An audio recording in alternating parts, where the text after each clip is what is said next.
অসম ৰাজ্যিক সংগ্ৰহালয় প্ৰেক্ষাগৃহত অনুষ্ঠিত প্ৰথম খবৰ ডিজিটেলৰ আছাম এক্সিলেন্স এৱাৰ্ড 3.0 অনুষ্ঠানত কেইবাগৰাকীও বিশিষ্ট ব্যক্তিক সমাজ জীৱনলৈ নিষ্ঠাৰে আগবঢ়োৱা অৱদানৰ বাবে সন্মান প্ৰদান কৰা হয়। অনুষ্ঠানত বিশিষ্ট অতিথি হিচাপে উপস্থিত থাকে শ্ৰী শ্ৰী ৰাজহুৱা সত্ৰৰ সত্ৰাধিকাৰ সনাতন দাস বাব, প্ৰাগজ্যোতিষ মহাবিদ্যালয়ৰ অধ্যক্ষ ডক্টৰ মনোজ কুমাৰ মহন্ত, বিজেপি অসম প্ৰদেশৰ উপসভাপতি জুৰি শৰ্মা বৰদলৈ, শিশু নিকেতন উচ্চতৰ মাধ্যমিক বিদ্যালয়ৰ অধ্যক্ষ ৰীনা ভৌমিক, লেখিকা সমাজ সেৱিকা সুমীৰ ৰহমান, ND24ৰ সাংবাদিক পাপৰি বুঢ়াগোহাঁই আদি। সাংবাদিক ডিম্পী ভৰালীয়ে আধৰা আৰু সাংবাদিক কমল কুমাৰে আদৰণি ভাষণ আগবঢ়োৱা উক্ত অনুষ্ঠানত লেখিকা ডক্টৰ জয়শ্ৰী ৰাজবংশীৰ গ্ৰন্থ বৰ্ণিল জীৱনত স্বৰ্ণিল স্পৰ্শ শুভ উন্মোচন কৰা হয়। গীত নৃত্য কবিতাৰে উজ্জীৱিত অনুষ্ঠানটি সহস্ৰাধিক ব্যক্তিৰ উপস্থিতি পৰিলক্ষিত হয়। আপোনালোকে দেখিছে প্ৰথম খবৰৰ যি পদক্ষেপ, এই পদক্ষেপ সঁচাকৈ প্ৰশংসনীয়, কিয়নো তেওঁলোকে অসমৰ বিভিন্ন ঠাইত গাঁও ভূঞে আদি কৰি বিভিন্ন ধৰণৰ অঞ্চলৰ যিবিলাক প্ৰকৃত শিল্পী সুপ্ত অৱস্থাত মানে যাক সাধাৰণতে মানুহে বিচাৰি নাপায়, তেনেকুৱা এটা শিল্পীক প্ৰতিভাসম্পন্ন শিল্পী এজনক প্ৰথম খবৰৰ সাংবাদিকে আপোনালোকৰ নিচিনা সাংবাদিকবিলাকে বিচাৰি গৈ উলিয়াই আনি তেওঁলোকক কৰ্মস্পৃহা তেওঁলোকক আগবঢ়াই নিয়াৰ কাৰণে তেওঁলোকৰ কৰ্মশক্তি উদ্যম তেওঁলোকৰ সমাজ জীৱনত বিশ্বনক্ষণত আগবঢ়াই নিয়াৰ কাৰণে তেওঁলোকক এটা এৱাৰ্ড প্ৰতি বছৰে দি আহিছে। আৰু এইবাৰৰ প্ৰথম খবৰৰ পৰা তেওঁলোকে দশম বৰ্ষ উত্তী হিচাপে তেওঁলোকে আছাম এক্সেলেন্স এৱাৰ্ড হিচাপে তেওঁলোকে এইটো সন্মানিত কৰিছে। আৰু এইটো বৰ ভাল অনুষ্ঠান। এইটো অনুষ্ঠানৰ পৰা বহুত অনুপ্ৰেৰণা পোৱা যায়।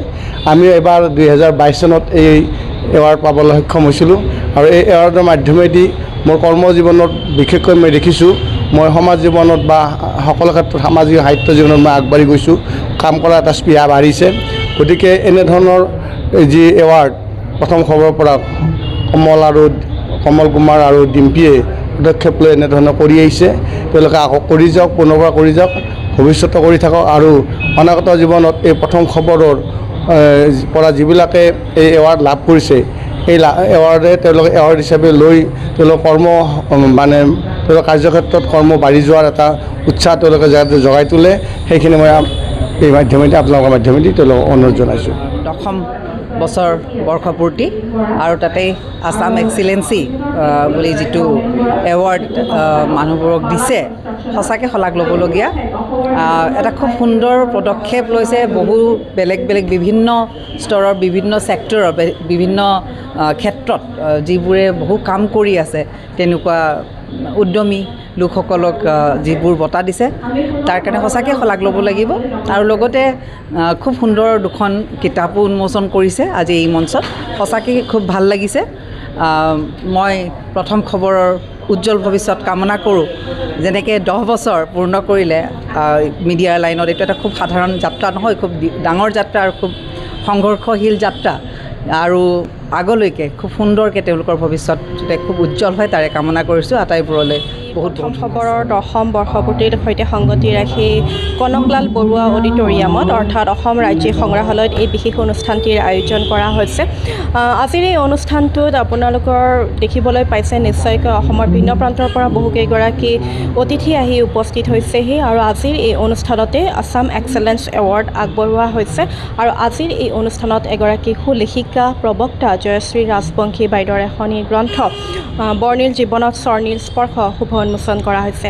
আজিৰ এই অনুষ্ঠানত আমাৰ সৈতে উপস্থিত আছিল বিশিষ্ট অতিথি হিচাপে শ্ৰী শ্ৰী ৰাজহুৱা সত্ৰৰ সত্ৰাধিকাৰ সনাতন দাসদেৱ, প্ৰাগজ্যোতিষ মহাবিদ্যালয়ৰ অধ্যক্ষ মনোজ কুমাৰ মহন্ত ডাঙৰীয়া, বিশিষ্ট সমাজ সেৱিকা জুৰি শৰ্মা বৰদলৈ, ডক্টৰ কুমুদ দাস জ্যেষ্ঠ সাংবাদিক, তেখেত উপস্থিত আছিল, সুমীৰ ৰহমান, স্বৰ্ণলতা নাথ, বহুকেইগৰাকী বিশিষ্ট অতিথি এনেদৰে উপস্থিত আছিল।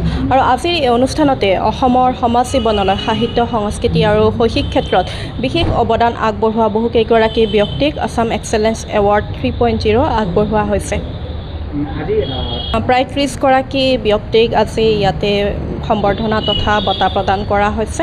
আৰু লগতে বহুকেইগৰাকী ব্যক্তিক আমি চিনাকি কৰাই দিব বিচাৰিছোঁ। আৰু লগতে বিভিন্ন সাংস্কৃতিক অনুষ্ঠানো ৰূপায়ণ কৰা হৈছে আজিৰ এই অনুষ্ঠানত।